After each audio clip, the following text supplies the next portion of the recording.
Bonjour, bienvenue à tous pour cette présentation sur la pyélonéphrite, sa clinique et surtout sa paraclinique. Pour ceux qui ne me connaissent pas, je suis interne en première année à Morges en chirurgie et puis je suis actuellement aux urgences. Donc voilà, j'ai mis une petite photo avec des calculs rénaux parce qu'il y a pas mal de gens qui confondent la clinique de la colique néphrétique avec celle de la pyélonéphrite. Mais bien sûr, il ne faut pas que ça vous induise en erreur. On ne va pas parler des calculs rénaux, on va bien parler de la pyélo. Alors, qu'est-ce que c'est la pyélo?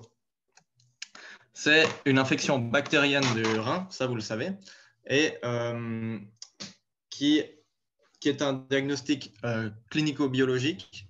Et puis par biologique, en général, on entend juste la bandelette urinaire, éventuellement un sédiment, une riculte, parce qu'il suffit juste d'une infection urinaire avérée avec soit une douleur dans le flanc, parlant pour une atteinte du rein, soit de la fièvre, qui parle pour une infection urinaire donc haute. Voilà. Contrairement à l'infection basse qui n'a pas de fièvre, à l'infection basse compliquée qui concerne en fait les patients à risque, mais pas forcément avec de la fièvre. Et j'en profite aussi pour rappeler que c'est bien différent de la bactériurie asymptomatique qui est très fréquente chez les personnes âgées et qu'il ne faut pas traiter. Voilà. De manière générale. Les germes, en général, c'est les mêmes pour toutes ces maladies. Ça reste majoritairement les entérobactéries, donc E. coli, Proteus, Mirabilis, tout ça. Et parfois, on a aussi des gram-pos, des strep, des staph, des entérocoques, parfois aussi des pseudomonas. Mais ça reste plus rare. 80% des cas, ça reste les entérobactéries. Épidémiologiquement, la pyélo, c'est quand même une maladie assez fréquente. Elle touche bien sûr beaucoup plus les femmes que les hommes, comme l'infection urinaire basse. Et on sait aussi qu'elle est souvent non diagnostiquée lorsqu'elle est concomitante à des cystites, donc vraiment des infections urinaires basses toutes simples qu'on ne traite pas comme des pyélos, mais si on allait chercher davantage, on se rendrait compte qu'il y a quand même une atteinte rénale pour beaucoup d'infections urinaires basses. Et puis, c'est une source importante de fièvre sans foyer aussi.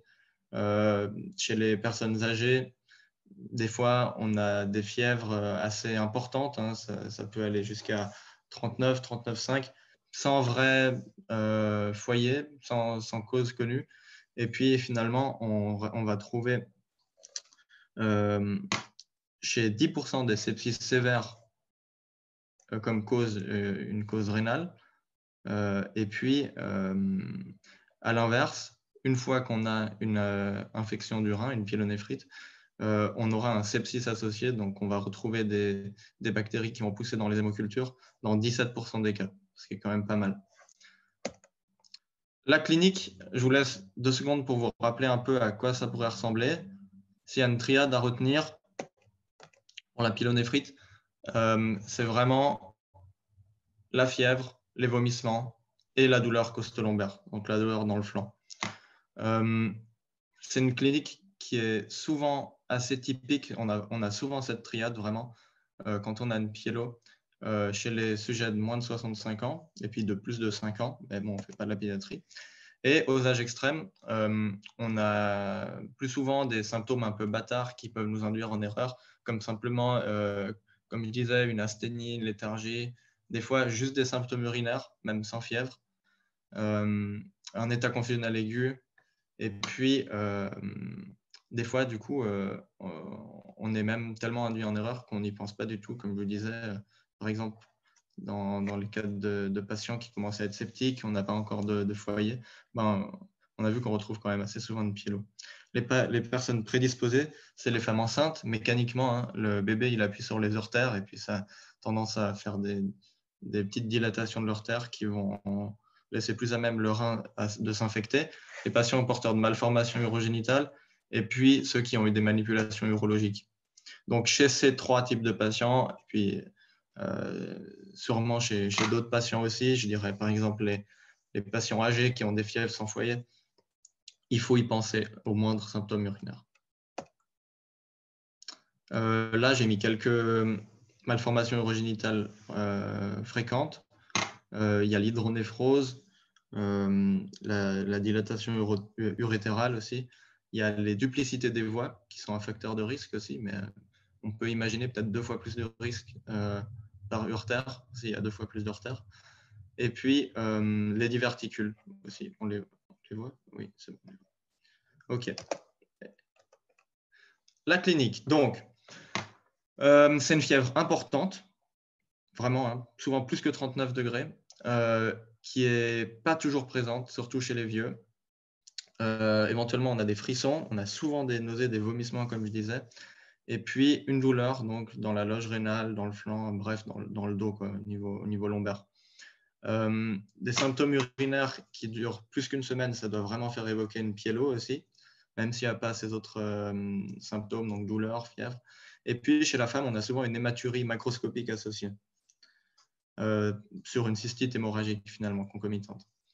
Et au stadius abdo, on peut avoir une douleur en suspubien, parce qu'il y a bien sûr souvent une certaine cystite associée quand même, mais normalement, le status abdominal est souple. Voilà. Les red flags, c'est les mêmes que pour l'infection urinaire basse. C'est les infections nosocomiales, récidivantes, parce qu'à chaque fois, on va insulter un peu le rein. Les grossesses, comme on a dit, et puis la prise d'antibiotiques récents pour les résistances. Et puis, les patients à risque, c'est les vieux, ceux qui ont, encore une fois, des antécédents ou des malformations au niveau urogénital, ceux qui ont des sondes et des interventions récentes. Et puis, bien sûr, tous les patients qui ont des déficiences immunitaires, des diabètes ou des choses comme ça. Là, j'ai mis une petite image d'une sonde Gigi et puis d'une intervention. On peut imaginer une urétéroscopie qui mettent à risque ce genre de patients. Normalement, ils ont une prophylaxie antibiotique, mais j'ai eu déjà pendant ma courte expérience aux urgences un patient qui avait eu une prophylaxie antibiotique bien menée et qui a quand même fait une infection sur un geste comme ça. Et puis la femme enceinte. Et puis les patients comme ça qui ont vraiment des sondes à demeure, évidemment, eux, vous savez qu'ils auront toujours une bactériurie à partir d'un quelque temps. Mais évidemment, ils sont aussi beaucoup plus à risque de faire des infections hautes. La paraclinique.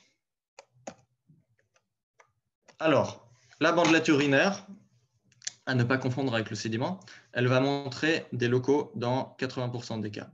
Ce n'est pas énorme, sachant que c'est vraiment sur ça qu'on va s'appuyer. Si on n'a pas de locaux au Stix, il faudra demander un sédiment, c'est un peu plus sensible. L'hématurie, elle est inconstante, donc elle ne va pas nous apporter grand-chose dans le diagnostic, mais si elle est présente, il faut qu'elle nous fasse penser aussi à d'autres choses. Il peut y avoir une lithiase urinaire en même temps, il peut y avoir un infarctus pyélique, d'autres choses, un infarctus rénal. Et puis les hémocultures, pardon, je suis encore au Stix. Et puis pour le sédiment, on pourra avoir aussi des bactéries, donc ça c'est le laborantin qui regarde vraiment avec le microscope. S'il voit des choses qui ressemblent à des bactéries, d'office, il ne fait pas de coloration gramme normalement. On aura plus de détails sur la bactérie une fois que ça pousse sur l'auriculte. Et après, une fois que ça pousse sur l'auriculte, ils envoient sur un antibiogramme et ils nous le communiquent aussi quelques jours après. Au niveau du labo, on aura un syndrome inflammatoire. On a parfois une hausse de la créate, mais ce n'est pas impressionnant. Et puis, il y a une infection, une insuffisance rénale aiguë aussi, qui est assez rare associée. Donc, finalement, le labo, il n'est pas très important. Le labo sanguin, c'est plutôt les urines qui nous intéressent, évidemment. Les hémocultures, classiquement, elles n'ont pas leur place. Évidemment, si vous hospitalisez un patient à risque, qui chauffe, qui fait des frissons, là, ça peut être intéressant. Mais sinon, ça coûte toujours, je crois, 140 francs par là. Et puis, dans tous les services, on en fait beaucoup trop, à ce que je sache. L'imagerie. Alors, l'imagerie, de base, on ne la fait pas. Comme j'ai dit, c'est un diagnostic qui est clinico-biologique. On va s'intéresser à faire des images une fois qu'on a soit des patients qui font vraiment des récidives et on peut comprendre pourquoi, soit des patients qui ont une pyélo, mais qui ne se résout pas avec une antibiothérapie.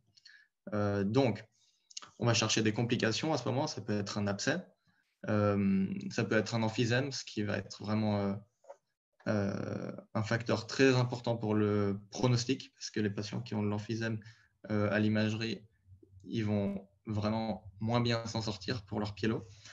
Et puis, évidemment, si on fait un CT, ce sera un CT injecté.